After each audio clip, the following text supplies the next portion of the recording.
You're in Braves country.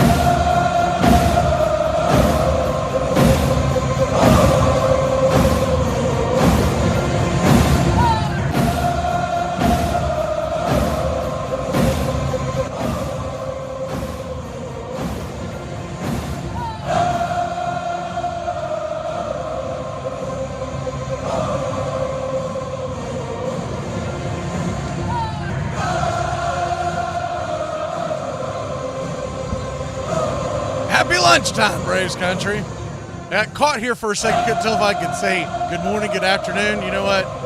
Good lunch to you. Noon Eastern. Atlanta Braves. Man, oh man alive. Was that a fun series to cover as the Atlanta Braves sweep Minnesota. Probably while you were sleeping, a lot of y'all out there in Braves country land. Most of those games were ending around 11, sometimes even past. But tonight we get a different kind of series. A, it's huge. It's the Philadelphia Phillies. Let's not downplay that by any means. And B, 6:40 start times the next two nights. It is the Fox game of the week. On Saturday, which is 7:15. And then it's the ESPN game on Sunday at 7. Now, this is Labor Day weekend, so if you missed the intros before, see, what do we have here from the Beef? She says, are y'all ready for the Phillies to call us Big Papi? Honestly, I would love anything past a split with the Phillies is gravy train biscuit wheels. If we can split with the Phillies, then we should be in pretty good shape coming out of that series. When you talk about the Mets, because the Mets this weekend, now they play, excuse me, they play at 3:40 Eastern today against Arizona. If you missed it, Arizona won last night. So Arizona won last night, and that means that the Braves are now 4 up on the Mets for the final wild card and just 5 back of the Phillies, because the Phillies excuse me, the Phillies are they took the series against Houston, but the Phillies did drop the final game. They got blown out. It's Taijuan Walker Day. I mean, that guy is just terrible. He's been a terrible signing. I thought it was an odd signing when the Phillies did it.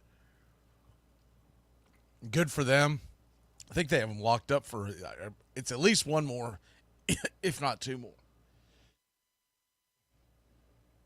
So we get that big series in Philadelphia. And if you just want to look at the big picture of what the Braves will be looking like for the rest of the road, this is by far the most important series if you're talking about winning the division left on the slate. If that's what you're talking about, left on the slate, we don't get another crack at the Philadelphia Phillies until October. That's it. If we meet them in the playoffs, we'll see them there. If we win all 4, the Beeve is asking, it'll put us 1 back in the East, correct? But that's a big ask, because you're talking about, look, I know we just went into Minnesota to beat the Twins, but you got to look at what their perspective is and what Philadelphia's perspective is going to be. There's a reason why they put Taijuan Walker Wednesday's game so he would not face the Atlanta Braves. He's by far their worst starting pitcher. It's not even close. You think we have starting pitching issues? He is the worst. He's absolutely awful. So that means that for this series, we're going to get the best of the best. Now, get into that one second. I do want to recap on what it looked like against the Twins, because those were huge wins. And look, every win's important, but the reason why Philadelphia is treating it as such is because in the scenario that we're talking about, trying to win the NL East, every game is worth 2 when you face the team you're chasing. Because just like if we go into Philadelphia, we sweep the Phillies, and that's great. That's pie in the sky. Hey, if it happens, outstanding. You would also be talking about winning 7 consecutive games on the road. That's just not likely done. But hey, every one of these years that the Braves have won the division, every one of these years the Braves have gotten hot somewhere. It's usually in late July, but if they got hot at the right time, then you're talking about coming off that Philly series. You don't even need to sweep Philly. If somehow you can take 3 or 4, you would be within 3 back heading into September. And our schedule, now look, you got to beat the teams in front of you, but our schedule gets a lot easier in the month of September. I've been talking about this for months. I talked about it in the preseason special that we did way back then. I don't know how many folks remember that or were able to tune into that, but I talked about the preseason special when we looked at the race. I felt like Atlanta had the easiest route in the month of September in the National League East. We do have a 4-game series against the Dodgers, but that's all in Atlanta. We do have a 3-game series against Kansas City at the end of the year, and now we realize Kansas City's a good team. At the time, we didn't. But that's all in Atlanta. We still played the Mets for 3 games, but it's all in Atlanta. The month of September, when we come back from the long road trip, we're at home for 3 against Colorado, and we have dominated Colorado in Atlanta. And we're at home against Toronto for 3, and this is not the same Toronto team that, 2021, they came into Atlanta and swept us? This is not the same Toronto Blue Jays team. This team is flailing. So you kind of expect, you can never assume, but you kind of expect that next week the Braves are going to win of those 6 games. You would hope they'd win at least 4. And then they've got a 2-game stand in Washington. Just before that's a 1-night jump September 9th, Monday, September 9th, that they're going to have to go to the Cincinnati for that 1 game. It's a makeup game. It wasn't on the original schedule. We're going to have the chat up that night. What I'm going to do, we have plans because that is my birthday. But what we're going to do is I'm going to call the game until we have to go to whatever plans. My wife's working that day. She normally gets home a little past 7-ish, 8-ish. So I'll probably get the first few innings in. And then after that, it'll just go to chat.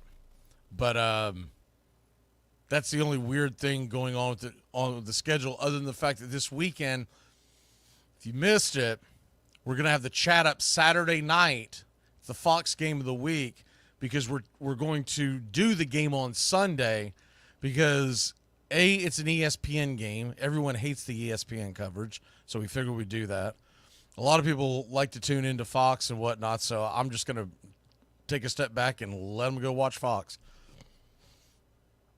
And I do apologize to some of y'all that do not like the Fox coverage, but it is what it is. This weekend, I've got so much stuff going on. I had to have one of the nights off, and I decided to do the Saturday night because also with that, college football comes back, and you're going to have some big games that afternoon, that evening. I think a lot of people are going to be locked into the Florida-Miami game, Texas A&M, Texas A&M, Notre Dame. Now, noon on Saturday, on the Country Club YouTube channel, we're going to put the Georgia-Clemson game up for everyone to root along and race hell with.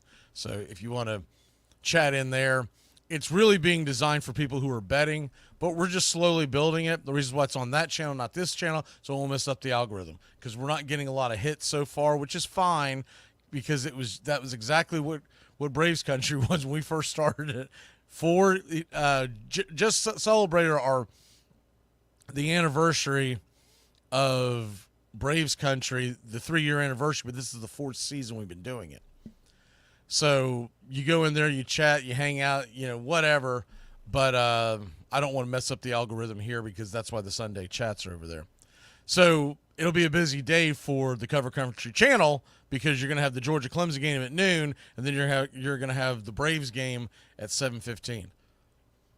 And we might even put depending on it, I might just let it run and let the Florida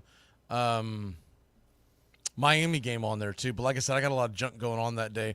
This is fantasy football draft season. I have a bunch of friends coming over. We do our annual draft. It's the only time we see each other the entire year is this day. We used to get together for the baseball one, but it's a dynasty one, so there's not as many picks. So this is the one day a year that all these guys get together and like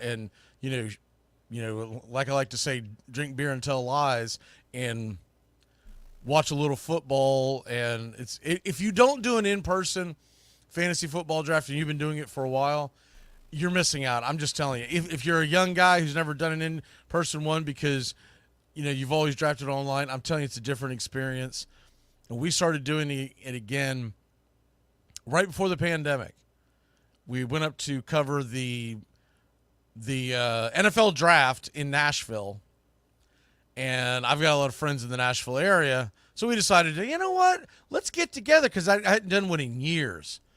Back when we first started doing these in the 80s and specifically into the 90s and early 2000s, when I was an adult by then, that's what we did, man. We showed up at someone's house at like noon to watch football, college football. We would crack open the beers. We didn't start drafting until probably 3 or 4. Everyone was blotto by then, and we didn't even have a clocker. That's the great thing about the in-person ones. You go with the flow. And I'm saying that thing would take all day, but it was a blast, and I highly recommend doing those types of things. The greatest part about fantasy sports is the draft day, hanging out with the people.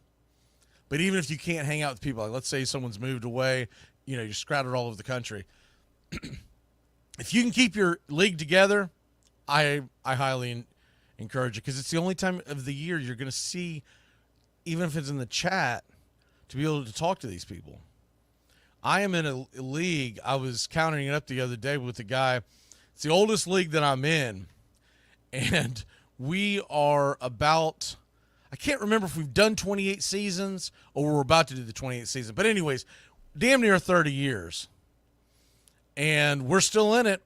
I actually had to draft that during one of our broadcasts next week, because there's the only time that these guys can get together. It's like, man, if you can make it as late as possible, I'm just going to try to do 2 things at once.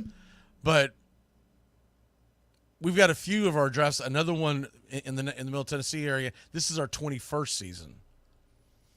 The one that's 28, 29, that was Middle Tennessee too, but it was 2 different restaurants, 2 different groups of people. Anyways, went down a rabbit hole, as I always do on these talk shows.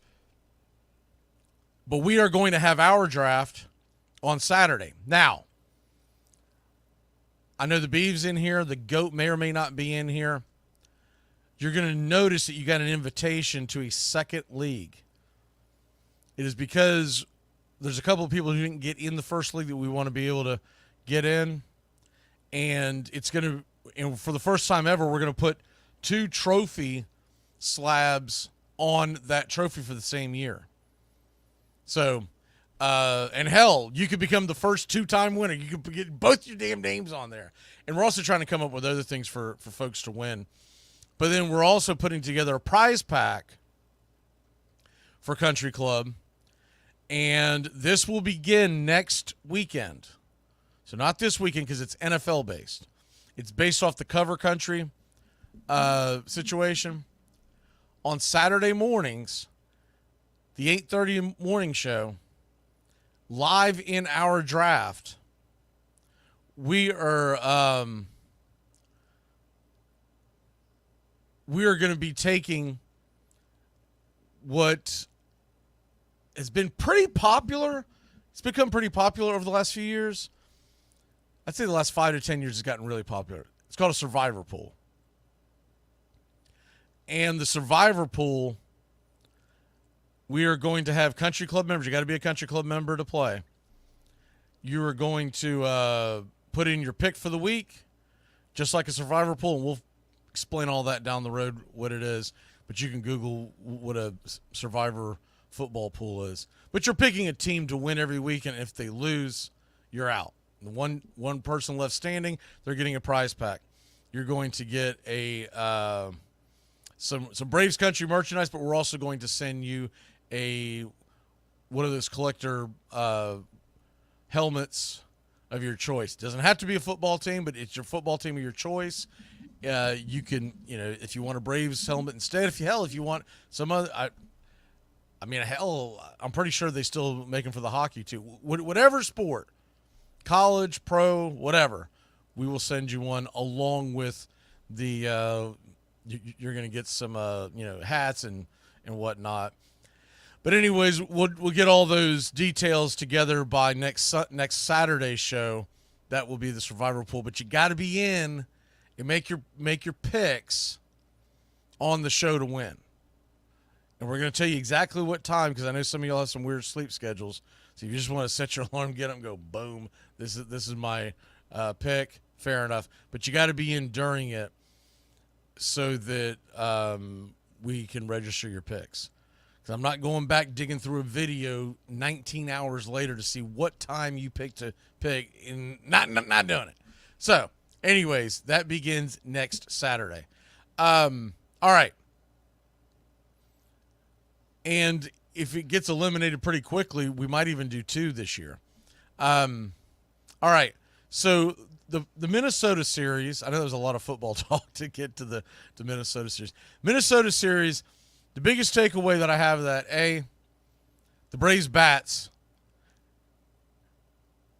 how do the kids say it nowadays? Handled their business, standing on business, whatever corny line you want to use. The Braves bats woke up. Now, some of that has to do with the fact they were facing the Minnesota Twins pitching. Minnesota's Twins pitching is okay, but I wouldn't say that anybody really gets a big concern out of the pitching staff of the Minnesota Twins on any level. Not their bullpen, not their starting rotation, nothing. They're not god-awful. Where are they ranked at this morning? I'll pull up they're exactly where they were when we began. They're middle of the pack. Their bullpen ERA is 3.94, just below 4. And to give you an idea, the Braves are in 3rd, and they are well under a half run underneath that.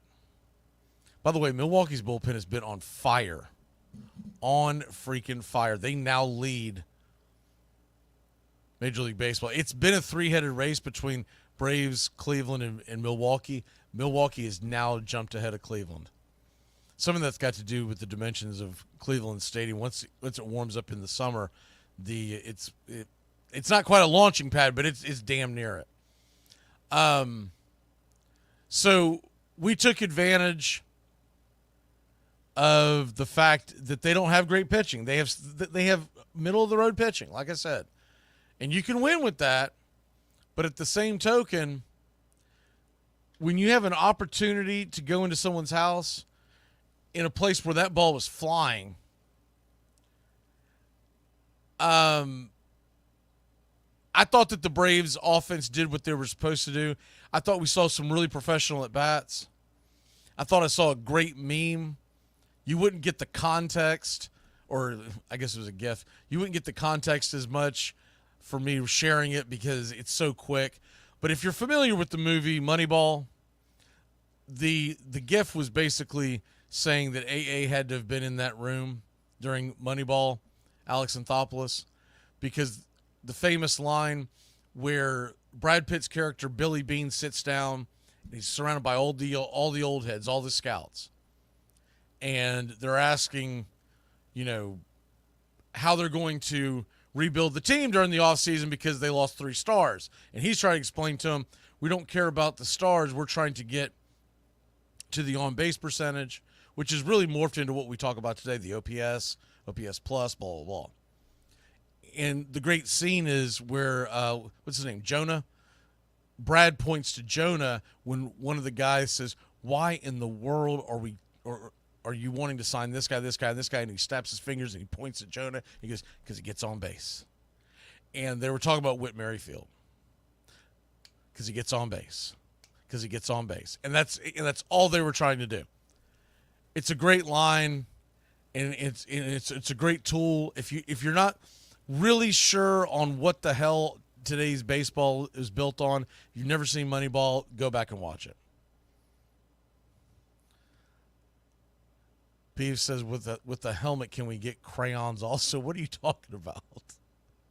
A helmet? It's a helmet. Not like, I don't know. You might need to wear a helmet. I don't know what you're talking about. It's a helmet. What's the crayons for? So, anyways, and just so you hear this go, because you probably won't hear this until the replay this evening. The Beef says she will beat you. So it's kind of funny. I don't know why it took them a damn month, but you remember a month ago I was saying I think Whit Merrifield needed to be at the top of the order. And when Harris came back, I said, I got to tell you, I kind of feel like Whit Merrifield is a better leadoff hitter.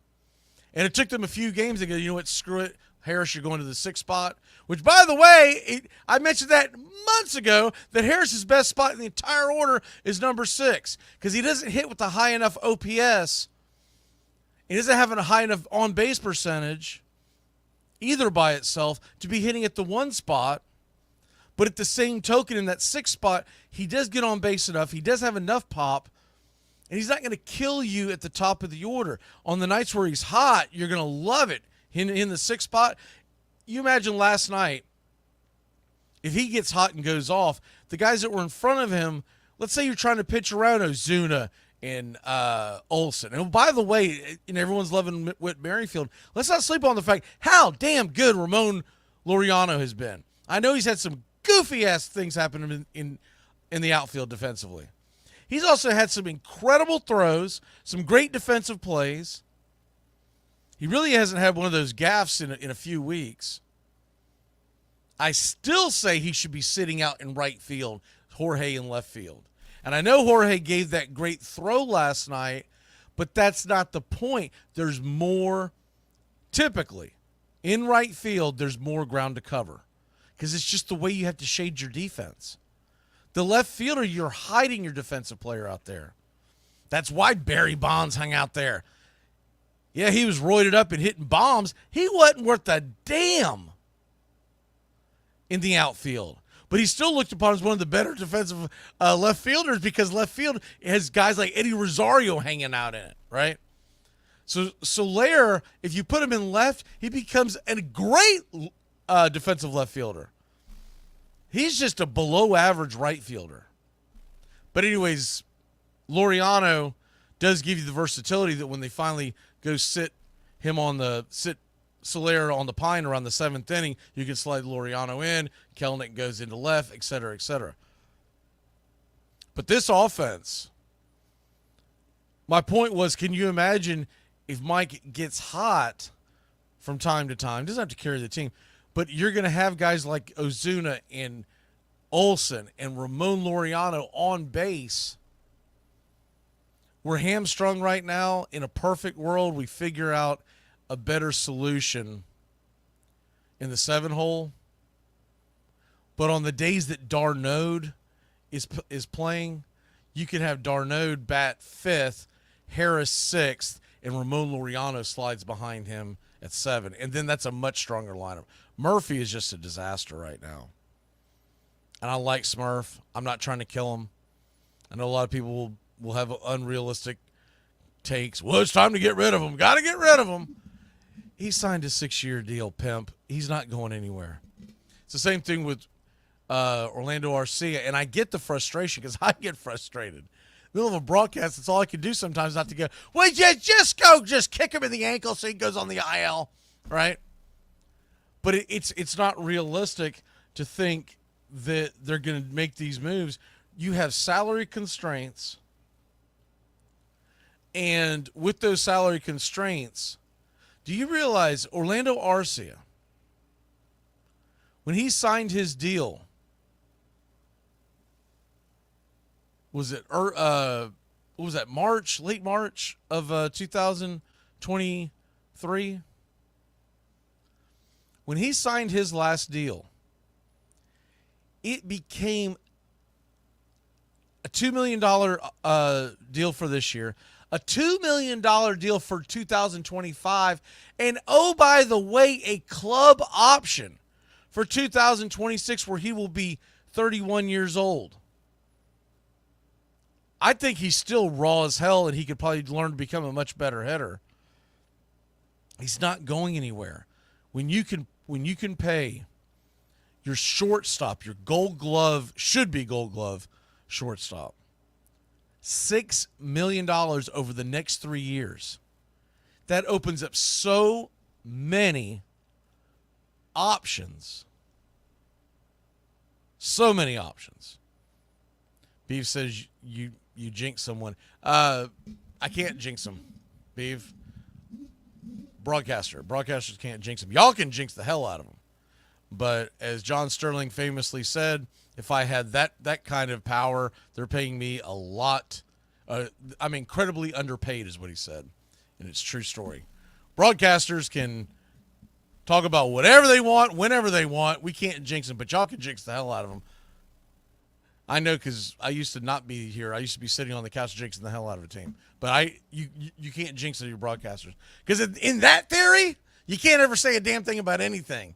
And then that becomes what everybody doesn't want to listen to, which is why we're here, because people turn to us. Anyways, back to the rest of the story, as a famous man once said. The Orlando Arcia deal is just, it's not happening. At best case scenario, we go find someone that can compete with him, and it becomes more of a platoon type situation. I just don't think they're going to do it. Now, look, I mentioned it before, and I think it was last night when I first mentioned it, and we'll see where it goes. But Whit Merrifield signed a 1-year, $8 million contract this offseason. Whit Merrifield is playing Whit Merrifield baseball. This is what we all know Whit Merrifield to be. For those who are new to him in Braves country, because you didn't spend the last several years paying attention to him when he was in Kansas City, this is who Whit Merrifield has been. Actually, it had a little more pop, but even still, Whit Merrifield has been unbelievably solid over the last couple of months. He's 35 years old, though. He'll be 36 next year. What will it take to re-sign Whit Merrifield? That's the question. He's probably going to try to springboard this into another deal somewhere, because at 35 years old, the best thing he could hope for is a 2 to 3 year deal at a lower pay, where you're overpaying for him on the back end, but on the front end, you're getting a pretty good deal. It's probably not realistic that he's going to re-sign with the Braves. But who knows? Maybe he can't find another home because people have gotten so into signing the younger players to build because they're cheaper. And maybe he says, you know what? I like playing for the Braves. I'll come back. But that's more off-season talk. But Whit Merrifield has been great. Ramon Laureano has been great. People wonder about David Duvall. Adam Duvall. You golf fans would know exactly what I'm talking about. But Adam Duvall, he is the end of the bench guy right now. And I know he doesn't love it. But yet, remember the other day he went 3 for 3 and hit a home run. So he does have value. And he definitely adds value if someone goes down and someone gets injured. You have someone like him on the end of the bench. And how about Luke Williams in this series? Wow. What a great series ender for Luke Williams, and he got our game ball last night. All right, real quick on the Philly series. We fast forward because I could go down that rabbit hole for a long time. I was really impressed by the Minnesota series. I was hoping for a win, and I wouldn't have been shocked if we had lost the series because they were getting ready for the Philadelphia series, right? But to sweep them. Now, the bad news about this Philly series, number one with a bullet, no Chris Sale. Chris Sale will not pitch again until Tuesday of next week when we're at home against Colorado. By the way, whatever the early line is on that, man, Chris Sale against the Rockies offense in Atlanta, give me Sale. And he's going up against Freeland, who's been a disaster this year. Wow. Anyways, the Philadelphia series, we got Morton versus Sanchez tonight. We've got Raylo versus Suarez tomorrow night. That one's going to be a tough one. That is going to be an absolute tough one. And then we have Max Fried versus Wheeler on Saturday night. That's the Fox game. And then this ought to be fun. The Sunday night game, I didn't even realize this when I was choosing the Sunday over the Saturday broadcast. Schwellenbach versus the Phillies versus Aaron Nola. And we know Aaron Nola pitches lights out in Philly, especially when he plays the Braves in Philly. That is going to be a pitching masterpiece. Should be. And hopefully Schwellenbach does Schwellenbach-type things. When you talk about being able to split the series, the two games that I think are most gettable, I like the Braves' right-handed offense against Suarez. I know Suarez has been good against Atlanta, but we have a heavy right-handed pitching staff heavy right-handed batting order right now. I would hope that against Suarez, we have Travis d'Arnaud behind the plate. And considering our other right-handed bats do much better against left-handed pitching, I think that game is one of the more gettable ones. I do believe that Schwellenbach can stand toe-to-toe with Nola. It probably is a game that's decided by the bullpen. And the other thing would be tonight's game, Morton versus Sanchez. We're at least a pick 'em in that one. Look, Christopher Sanchez, he is very much like a couple of these other pitchers we've seen recently, where sometimes they go out and they're phenomenal. Sometimes they go out and they just don't have it. It's a part of maturing as a major league pitcher. Morton has been better of late, but Morton has not fared well in Philly. It's going to be an electric atmosphere. It's in Philadelphia, night game, late August, Labor Day weekend. Those drunken bastards are going to be hanging off the freaking rafters, you know it. But I think we can outslug. Assuming the bats can go toe-to-toe, I think we can outslug Philadelphia in this first game because of the simple fact that our bullpen is much better. Even with Luke Jackson. Even with probably, I think Aaron Bummer gets unfair criticism from time to time. His overall numbers really are pretty solid. But, it is what it is. Even with that going on, I think the Braves bullpen is so much better than Philadelphia's. Now, if you want to talk about the overall team pitching, the Braves do rank above Philadelphia. They are number 3 in all of baseball. Philly's number 4, so it's neck and neck. But Philadelphia put up some big-time stats at the beginning of the year. They're coming down back to earth. Their starting rotation was phenomenal. Their bullpen never really has been. But their bullpen now, Philadelphia, they're in the bottom half of the league. They are, 16th, 17th in baseball in ERA? And that's really the one that I care about. But if you want to get into the grind of it all, they are right about there with the whip. To me, the ERA and the whip are the two most important ones. I don't care how many stats you want to pull out in baseball, ERA and whip in pitching, because it shows you how many runs are actually being scored, and then the whip shows you how many ducks are on the pond every inning. And that's where the runs get, obviously you give up home runs, that's going to be a problem, but a lot of that is not it's not something that you can control because it's where you play. Every year, Colorado is going to be up there near the top of home runs given up. It's actually surprising. Colorado is ranked 5th, and they're normally number 1 by a landslide. By the way, 2 of the teams with the worst home run totals, pitching-wise, we play them both next week at home, Toronto and Colorado. Get your popcorn ready. That should be some high-scoring games for your Braves.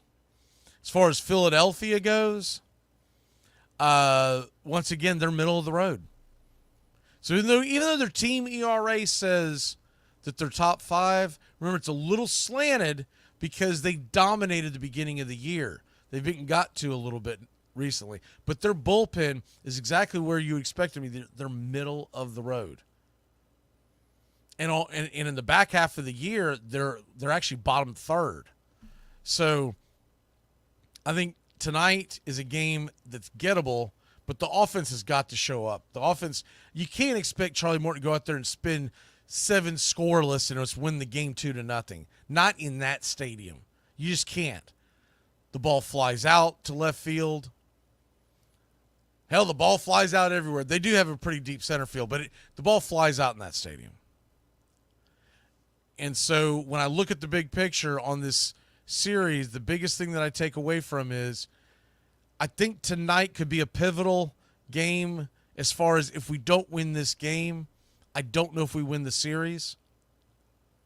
We may be looking at a split at best because Saturday night's game, I haven't talked about Saturday night's game, they definitely have the upper hand.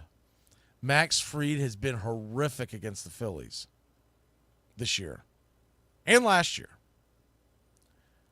I think Max Fried can always turn it on. I believe in Max Fried, but he's going up against Zach Wheeler, and we have not hit Wheeler. Ozuna finally hit a home run last time we saw him, but you're talking about having to win a low-scoring affair.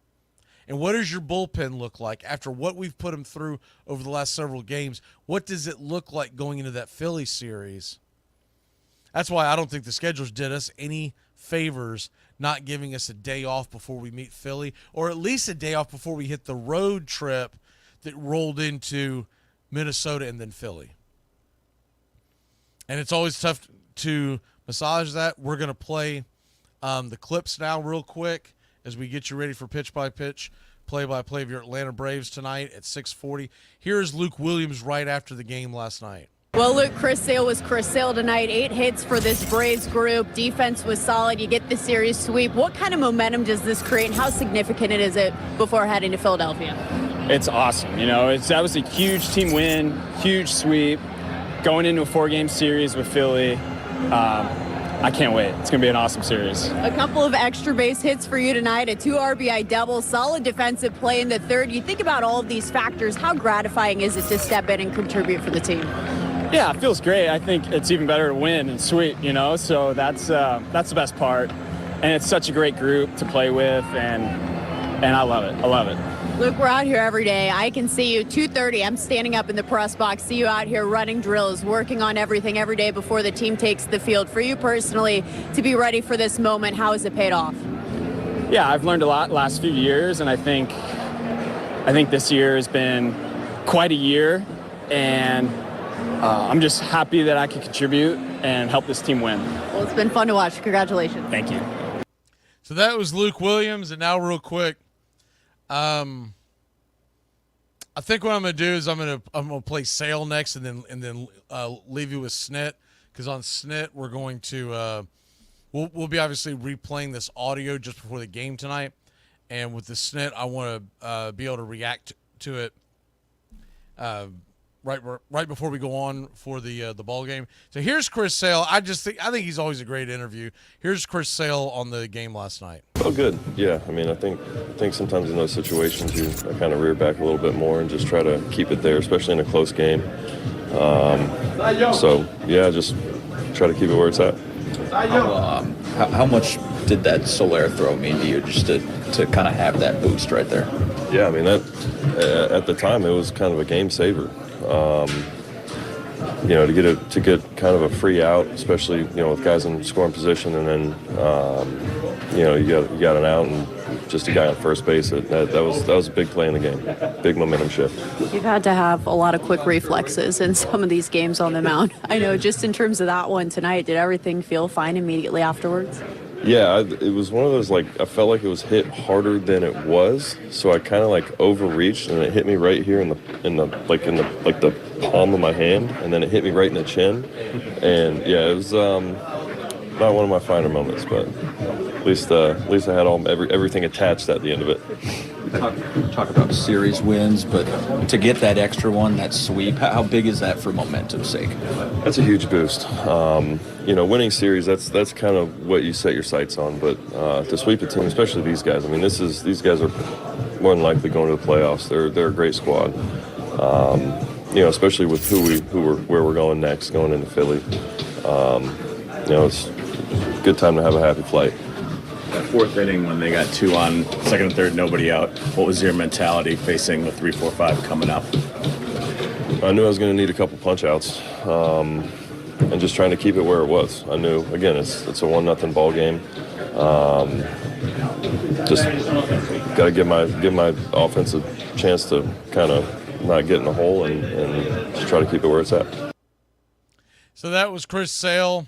And if there's no other questions or comments or whatever, we're going to leave you with this. This is Brian Snitker after the game. We'll get ready for the Phillies. Tonight, it's going to be Sanchez versus Morton with the left-handed arm of Sanchez. I'm doing this blindly because I don't have the lineup yet, but I'm going to assume who's in the lineup. And I know who has hit well in Philadelphia, and I know that the Philadelphia announcers hate him. So with that being said, give me the big zoo, Marcell Ozuna, and I'll take the Braves to win a high-scoring affair. I just feel like the bullpens are going to get involved here. I feel like they're going to need a night to reset Raisel Iglesias and a night to reset Jimenez, like the whole 9 yards. So give me the Braves to win a seesaw, high-scoring affair. Let's go with something like 9-7. Let's go 9-7, and hopefully we get the first win. Here's Brian Snitker as we get ready for the game tonight. 6:40 first pitch. If you're just tuning in, 6:40 first pitch. It's an early one. I like it, by the way. I would love 6:40 in Truist. But they do that 7:20 nonsense. I mean, it makes a big difference, almost an hour difference on when the games are played in Atlanta. All right, let's get it, Braves country. Here's Brian Snitker. To walk away with the results that you did in this series and to sweep before heading to Philadelphia, how significant is it? Well, it's big. It's a tough series. A lot of different things happened, and it was good to see how Chris finished his outing and get him those runs so he gets that win, man. That's really good because he pitched his rear off. You guys have been fighting for some momentum. Does it feel like the gears are kind of turning here now? Yeah, I mean, I kind of like the offense that I've seen. It's nice to score some runs like we did this series. So hopefully that keeps, if that train keeps rolling, then it'd be good for us. Luke Williams, another guy tonight. It seemed like all series you got different contributions from different guys. That was big, I mean, Gio needed a day, and, Luke just stays ready. He's a consummate pro. He's out there. He's taking his ground balls every day. He hits every day, made some nice plays, really good, decisions with the bat. Had some, squared some balls up nice, and happy for him. Kind of a nail-biting moment when Chris Sale gets hit with that ball, but then seemingly was fine. Yeah, I know he's fine. I think it glanced off his glove and got him in the face or something, but as long as it didn't hit him in the arm, that's all I was worried about. In that fourth inning, Twins get 2 on, nobody out, both at the scoring position, and then he just bears down. That's a sign of his veteran. Yep, and knowledge. you know, that's kind of to me why that guy's a front runner for the Cy Young, because that's not the first time he's done that. I've seen when we won a game 1-0 in San Francisco, and he had first and third, and nobody out in the first inning, they didn't score. You know, so he's unbelievable when he's gets his back to the wall like that, how he, you know, reaches back and can find a way to get out of it. I mean, that's why he's got 15 wins. How nice was that response when you give up the run to come back 2 batters later? Yeah, it's great. You know, it's always good when you answer back, and there's some really good at-bats in there in that inning. You know, brought the lefty in on Matt, and he's swinging the bat really well too right now. So it's a good series win. The big picture, how are your expectations of Chris lining up with what he's been delivering for you guys? You know, the expectations are really big right now because he's been doing that. I mean, you expect him to do well because he has been. This is not a small sample anymore, and you know, I think he feels good, and as you can see, I mean, his velocity and everything is holding, and you know, so yeah, there's big expectations. I'm sure he has big expectations for himself. A lot of baseball fans will be excited for this weekend to see you guys there, but for you guys, probably just everyone's big now, right? No, every game, you know, it's not about winning series, about winning games, and you know, tomorrow will be no different than today. Brian, what'd you see in the throw from Soler? Really good. You know, that's the one thing he told us when we got him is he'd been throwing a lot. He hadn't played the outfield, but he was, you know, had his arm going, so that was encouraging when we started putting him out there. But, you know, he just he got his feet under him and got behind the ball really well, and when it hit the ground, it jumped. So, you know, it was a big throw. When you got into today, was it nice to know that if you had this lead that you'd be able to use those bullets you had in your bullpen? Yeah, no, I mean, both those guys wanted to pitch, and that was big that Luke put down the 7th for us, and, you know, there were still going to be, you know, it's going to take a while to get regrouped the way you want it, but, you know, these guys have done a good job of handing the ball off to each other.